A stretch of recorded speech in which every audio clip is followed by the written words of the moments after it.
আজকের ভিডিওতে আমরা আলোচনা করব ফুটবল লেজেন্ড ক্রিশ্চিয়ানো রোনালদোকে নিয়ে, তার ক্যারিয়ার, সাফল্য আর 2026 বিশ্বকাপকে ঘিরে চলা সমালোচনা।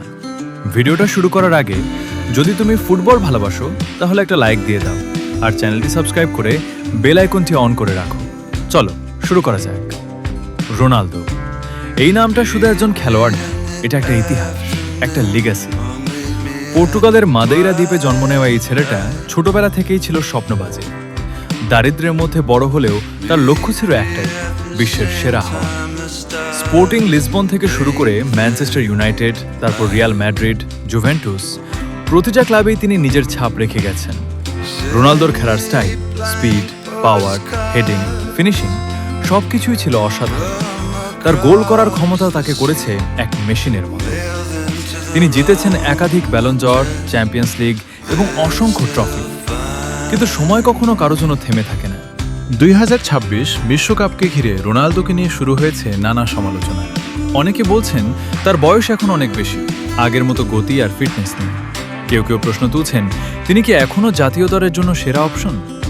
বিশেষ করে তরুণ খেলোয়াড়দের উঠে আসার পর অনেকেই মনে করছেন রোনালদোর জায়গা এখন তাদের দেওয়া উচিত। আবার কিছু ম্যাচে তার পারফরম্যান্স প্রত্যাশা অনুযায়ী না হওয়ায় সমালোচনা আরও বেড়েছে। কিন্তু অন্য দিকটাও আছে।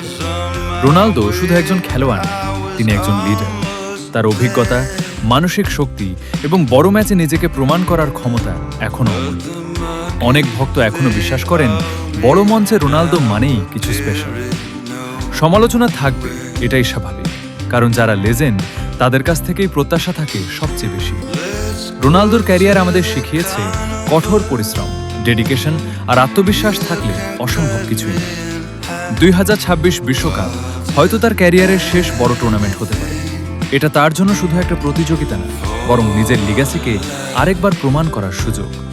শেষ পর্যন্ত রোনালদোর সফল হোক বা না হোক, তিনি ইতিমধ্যেই ফুটবল ইতিহাসে নিজের নাম স্বর্ণাক্ষরে লিখে ফেলেছেন এবং এই নাম কখনো মুছে যাবে না।